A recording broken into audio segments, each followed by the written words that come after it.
और सत्ता में अब आज की सबसे बड़ी राजनीतिक खबर, जिसमें काले रंग की मात्रा बहुत ज्यादा है। विपक्ष के शब्दों में राहुल गांधी की संसद सदस्यता खत्म होना लोकतंत्र के लिए काला अध्याय है। इसलिए आज कांग्रेस समेत करीब करीब सभी विपक्षी पार्टियों के नेताओं ने काले वस्त्र धारण किए। कांग्रेस के काले कपड़े वाले विरोध पर आए उससे पहले आज राहुल गांधी से जुड़ी सबसे बड़ी खबर यह कि संसद सदस्यता जाने के बाद राहुल को बहुत बड़ा झटका लगा है। लोकसभा की हाउसिंग सोसाइटी ने, हाउसिंग जो कमेटी है, उसने राहुल गांधी को सांसदों को मिलने वाले सरकारी घर खाली करने का नोटिस भेज दिया है। 30 दिनों के अंदर राहुल गांधी को सरकारी आवास खाली करने के लिए कहा गया है। राहुल गांधी अभी 12 तुगलक लेन में रहते हैं। ये बंगला उन्हें 2004 में आवंटित किया गया था। तब से राहुल गांधी लगातार इसी बंगले में रह रहे हैं। अब राहुल गांधी एसपीजी प्रोटेक्टिव भी नहीं है, लिहाजा सरकारी बंगला बनाए रखने की दलील भी अब नहीं दी जा सकती। और उस नोटिस के बाद हम जो बता रहे हैं, आपको स्क्रीन पर दिखा रहे हैं, राहुल गांधी 30 दिनों तक बंगला खाली नहीं करना चाहते तो वो चिट्ठी लिखकर समय सीमा बढ़ाए जाने की मांग कर सकते हैं। इस नोटिस में है लिखा, राहुल गांधी को ज़्यादा से ज़्यादा 6 महीने तक की समय सीमा मिल सकती है, लेकिन इसके लिए उन्हें बाजार भाव पर बंगले का किराया देना होगा। तो कांग्रेस सांसद इमरान प्रतापगढ़ी ने इसे आज़ादी की लड़ाई लड़ने वाले शहीद परिवार का अपमान बताया है। उन्होंने ये भी कहा कि राहुल गांधी से बंगला तो खाली करा सकते हैं, लेकिन लोगों के दिलों में जिस तरह से राहुल गांधी राज कर रहे हैं वो खाली नहीं किया जा सकता।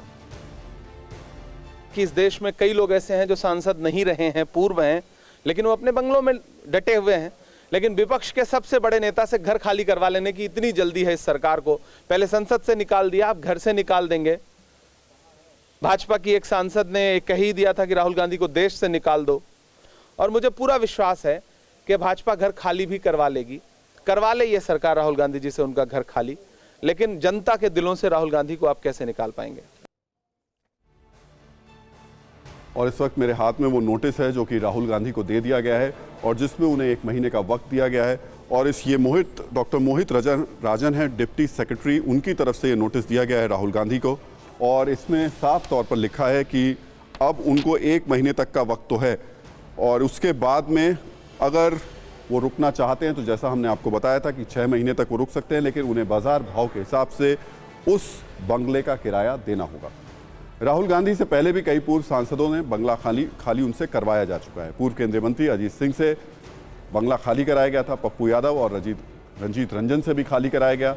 शरद यादव की सदस्यता जाने के बाद कोर्ट से स्टे लेकर वो आए थे। अंबिका सोनी और कुमारी शैलजा भी बंगला खाली करने के नोटिस पर कोर्ट से स्टे ले आए थे। लेकिन कई सांसद ऐसे भी हैं जिनकी सदस्यता खत्म होने के बाद भी वो बंगले में रहते रहे। कांग्रेस नेता आनंद शर्मा, कांग्रेस नेता गुलाम नबी आज़ाद, बीजेपी नेता मुरली मनोहर जोशी, बीजेपी नेता लालकृष्ण आडवाणी, ये वो तमाम नाम हैं। लेकिन इस सब के बीच में सबसे महत्वपूर्ण बात यह है कि अभी तक का जो इतिहास रहा है बंगलों को लेकर के, उसमें कई ऐसे नाम हैं जो लंबे वक्त तक संसद सदस्य न होने के बावजूद इन बड़े बड़े बंगलों में रहे। ऐसा अभी देखने को मिल रहा है कि सदस्यता गई और जाने के साथ ही नोटिस भी सामने आ गया। अब काले कपड़े वाले विरोध प्रदर्शन पर आ जाते हैं। कांग्रेस के काले कपड़े वाले विरोध में आज वो विपक्षी पार्टियां भी शामिल हुई जो अब तक कांग्रेस से 2 राजनीतिक गज की दूरी बनाए हुए थी। इसे राजनीतिक डिस्टेंसिंग भी कह सकते हैं। पिछले कुछ दिनों से देखा जा रहा था कि टीएमसी, बीजेपी और कांग्रेस दोनों से बराबर की दूरी बनाकर चल रही थी, लेकिन राहुल गांधी की सदस्यता जाने के बाद टीएमसी अब कांग्रेस के साथ आ गई है। हालांकि अब तक कांग्रेस के साथ दिखने वाली शिवसेना ने उनसे थोड़ी दूरी बनाने के संकेत दे दिए। और आज की इन राजनीतिक घटनाओं पर हमने अपने न्यूज मित्रों के लिए सत्ता की जो कुंजी तैयार की है उसे 4 हिस्सों में और 4 सवालों में बांटा गया है। पहला, कांग्रेस का आगे का एक्शन प्लान क्या है। दूसरा, राहुल गांधी के मुद्दे पर टीएमसी का साथ कितना लंबा चलेगा। तीसरा, वीर सावरकर के मुद्दे पर क्या उद्धव ठाकरे कांग्रेस से दूर हो जाएंगे। और चौथा और बड़ा सवाल यह कि बीजेपी की रणनीति क्या है। हम इन सवालों पर लौटेंगे। उससे पहले आज संसद से विजय चौक तक राजनीति कैसे हुई ये समझते हैं। आज संसद की शुरुआत से पहले कांग्रेस की एक बैठक हुई। इस बैठक में कांग्रेस के मौजूदा अध्यक्ष मल्लिकार्जुन खड़गे से लेकर पूर्व अध्यक्ष सोनिया गांधी तक शामिल हुई। बैठक के बाद जैसे ही संसद की कार्रवाई शुरू हुई, हंगामा शुरू हो गया।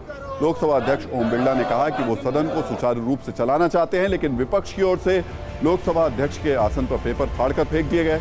इसके तुरंत बाद सदन को स्थगित कर दिया गया। ऐसा होते ही सदन की लड़ाई सड़क पर पहुंच गई और काले कपड़े में विपक्षी दलों का प्रदर्शन शुरू हो गया।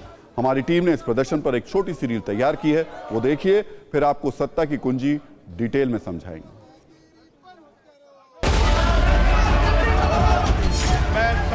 धीमा से चलाना चाहता हूँ। सदन की कार्रवाई 4 बजे तक के लिए स्थगित की जाती है।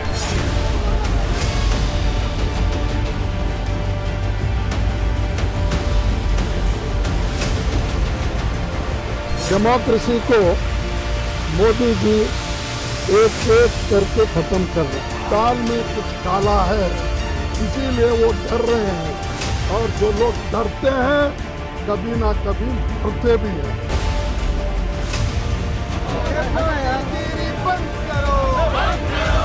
क्या कांग्रेस काले कपड़े, काले कारनामे करने के बाद पहनती रहेगी? क्या काले जादू तक भी ये पार्टी जाएगी अपने बचाव के लिए?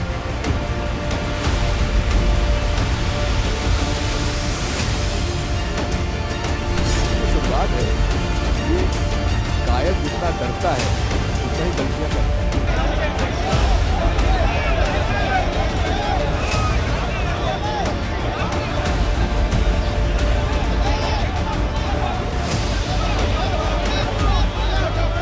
ये यूथ कांग्रेस के कार्यकर्ता आज यहाँ पे पहुंचे हैं। आप देख सकते हैं हजारों की संख्या में देश भर से यूथ कांग्रेस के कार्यकर्ताओं को आज जंतर मंतर पे एकत्रित हुए हैं।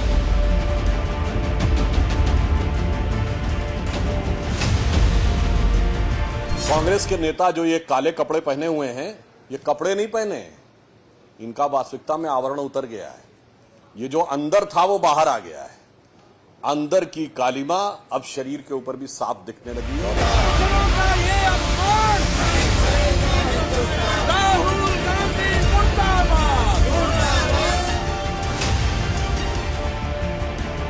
और अब बात कांग्रेस की, जिसमें सवाल ये कि कांग्रेस आगे क्या करने वाली है।